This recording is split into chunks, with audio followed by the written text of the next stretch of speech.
কিরে সব কুত্তার দল, কোন গর্তে ঢুকলি? আরজি করে তো আবার রেপ হয়েছে। সবাই কেন চুপচাপ মুখ বন্ধ করে আছিস? এটা বুঝি মেয়ে নয়?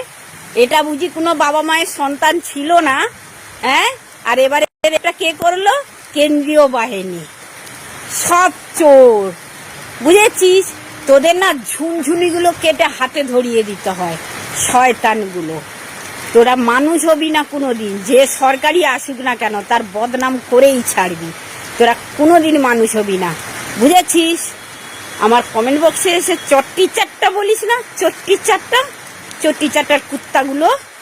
হ্যাঁ, চটি চাটার কুত্তা আবার একটা। আরে এই 1.5 মাসে তো বোধহয় 8-10টা রেপ হয়ে গেল, তার মধ্যে আরজি করে একটা হয়ে গেল। কি করবি এবারে কি করবি? কোথায় গেলি? কথা বল কথা। কুত্তার দল, ঝুনঝুনিগুলো কেটে একদম হাতে ধরিয়ে দেবো। আরজি কর, হ্যাঁ আবার সেই আরজি কর। এক সিআইএসএফ জওয়ান একটা রোগীর মেয়েকে নিয়ে একটা বাজে কাজ করে ফেললো। আবারও ঘটলো এরকম একটা ঘটনা।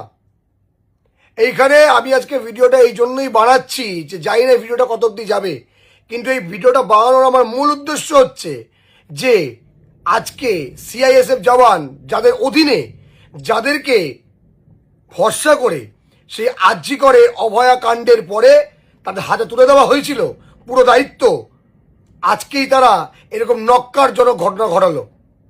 দেখুন, আমি কোনো পার্টির সমর্থক নই। আমাকে অনেকে অনেক কথা বলবে, অনেকে এরপরে আমাকে অনেক বাজে মন্তব্যও করবে, তাতে আমার জাস্ট কোনো আসে যায় না। আমার শুধু এই ভিডিওটা বানানোর একটাই উদ্দেশ্য, আমাদের মাননীয় মুখ্যমন্ত্রী শ্রী শুভেন্দু অধিকারীজিকে আমি জানাবো, আপনি যে কথাটা বলেছিলেন যে এইসব লোককে সকালবেলা ধরবেন এবং বিকালবেলা খরচা করে দেবেন, এই কাজটাই করুন।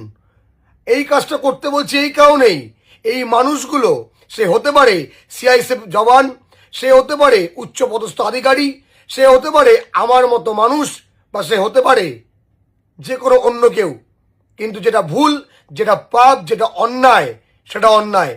দিনের পর দিন এই জিনিসগুলোকে ঘটতে দেওয়া আর এইসব মানুষকে জেলের মধ্যে ঢুকিয়ে গ্রেপ্তার করে আমাদের ট্যাক্সের পয়সায় খাইয়ে এদেরকে দিনের পর দিন জেলে রাখা আমার মনে হয় ঠিক হবে না।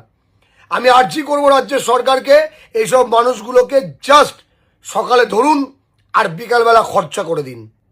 তাকে অবিলম্বে তার প্রতি অ্যাকশন নেওয়া হোক।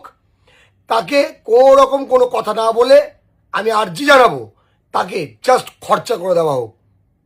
তাহলে এরকম মানুষ দিনের পর দিন অন্য কিছু করতে গেলে একবার নয় 10 বার ভাববে না। গতকাল আরজি করে ইনসিডেন্ট নিয়ে দুখানা ভিডিও করেছিলাম, অনেক মানুষ দেখলাম, মানে মেজরিটি অফ দ্য পিপল দেখলাম যে আরজি করেছে আবার একটি ধর্ষণ ঘটেছে সেই নিয়ে জানেনই না।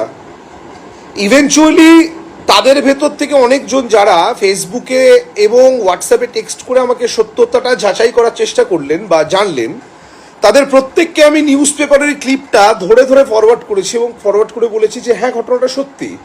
বানিয়ে তো আমি বলছি না, আর বানিয়ে বলে কোনো লাভ নেই। আপনারা এই কারণের জন্য আজকে জানেন না, কারণ মেন স্ট্রিম মিডিয়া, অর্থাৎ যারা মেন মিডিয়া হাউস, কর্পোরেট বড়লোকস, তারা সম্পূর্ণ বিষয়টা সম্পর্কে সাইলেন্ট অবস্থায় বসে আছেন। আমি আবারও বলছি, আজকে এটা যদি মমতা ব্যানার্জির সরকার হতো না, তাহলে এতক্ষণে দেখতে পারতেন কিরকম লেভেলের ধুন্ধুমার একটা কাণ্ড, মানে এমন একটা কাণ্ড ঘটতে পারতো বিয়ন্ড ইউর ইমাজিনেশন। অবশ্যই ধর্ষণটা জাস্টিফাইড নয়, কোনো শুধু ধর্ষণ বলে নয়, কোনো অপরাধকে জাস্টিফাই করার বিন্দুমাত্র কোনো আগ্রহ নেই আমার। সমাজ ব্যবস্থাটাকে সঠিক পথে চালাতে গেলে সঠিক পথটাকেই ধরে চলতে হয়। কিন্তু আজকে যখন 2024 সালে আরজি কর ইনসিডেন্ট হয়েছিল, সেই সময়কার যে পরিস্থিতিতে দাঁড়িয়ে যারা প্রতিবাদে নেমেছিলেন, আজকে এই মিডিয়া হাউসগুলো কোথায়? পরিষ্কার স্পষ্ট বলছি তো, এই মিডিয়া হাউসগুলোর আজকে বিন্দুমাত্র কোনো বক্তব্য নেই। হয়তো বিক্রি হয়ে গেছেন, হয়তো সত্যি সত্যি সোল্ড আউট হয়ে গেছে, না হলে এরকম হয়। এর মানে এই ইনসিডেন্ট দেখেছেন আপনারা, যে যেখানে একটা পার্সনের কোনো রকম কোনো ওপিনিয়ন নেই, একটা পার্সন কিছু বলছে না, অথচ যখন একটা ইনসিডেন্ট তৈরি হয়েছিল, সেই ইনসিডেন্ট ঘটার পরিপ্রেক্ষিতে দাঁড়িয়ে মানে রাত দখল, দিন দখল সব, মানে সেখানে আমিও ছিলাম, ডোন্ট ওয়ারি। কিন্তু আজকে তখনকার দিনে যারা এতটা আওয়াজ তুলেছিলেন, বা যে মিডিয়া হাউসগুলো এতটা আওয়াজ তুলেছিল, আজকেও কিন্তু তোলাটা দরকার। ইয়েস, আমি আবারও বলছি, মমতা ব্যানার্জির পদত্যাগ চাই। ভালো করে ভাবুন কেন বললাম, আশা করি বুঝতে পারবেন। যে যেখানে আছেন, যে যেখান থেকে ভিডিওটা দেখছেন, कुर्सी की पेटी एकदम टाइट से बांध लीजिए क्योंकि मौसम बहुत जोर से बिगड़ने वाला है। ইয়েস, আরজি করে একটি ধর্ষণ হয়েছে কিছুদিন আগে এবং সেই সংক্রান্ত বিষয়ে আমি গতকাল আমাদের শ্রদ্ধা, আমাদের খুব ভালোবাসার মানুষ রত্না দেবনাথ কাকিমাকে ট্যাগ করে আমি বলেছিলাম যে কাকিমা এবার আপনি একটু পথে নামেন। আজকে সকালবেলা মিডিয়া নিরাপত্তা নিয়ে ভিডিও করেছে এই বিষয়তে। সিগনিফিক্যান্ট ফ্যাক্টর 15 মিনিট আগে ঘটনাটা ঘটেছে। কি ঘটেছে?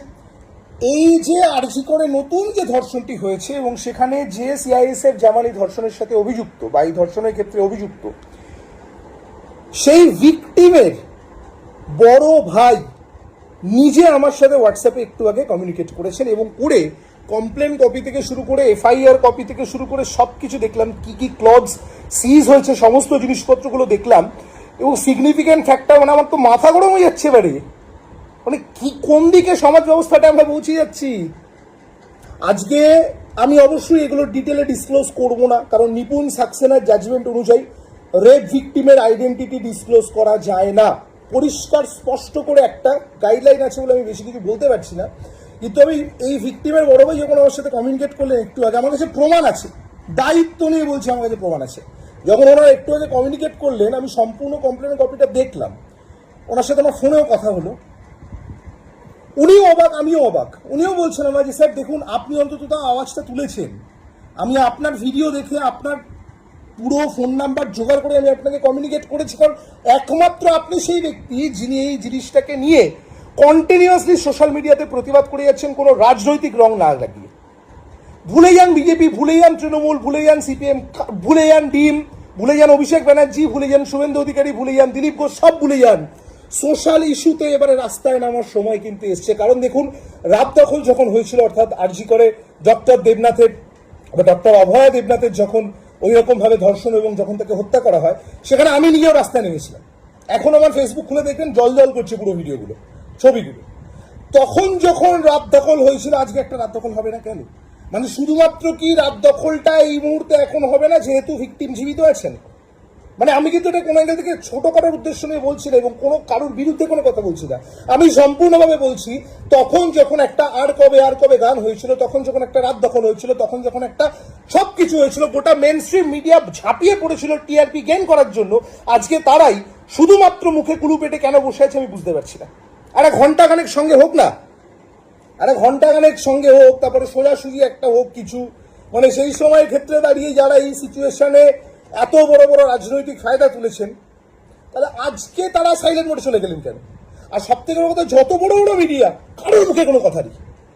আমি জাস্ট জানি না কি হচ্ছে, কিন্তু আমি কিন্তু এইভাবে প্রতিবাদ চালিয়ে যাব। যদি মনে হয় আটকাবেন, সৎ পথে থাকার জন্য এবং সত্যি কথা বলার জন্য বলে কি করবো বলুন, এর বাইরে তো কিছু করার নেই। কিন্তু আমি আমার মতো করে প্রতিবাদ চালাবো এবং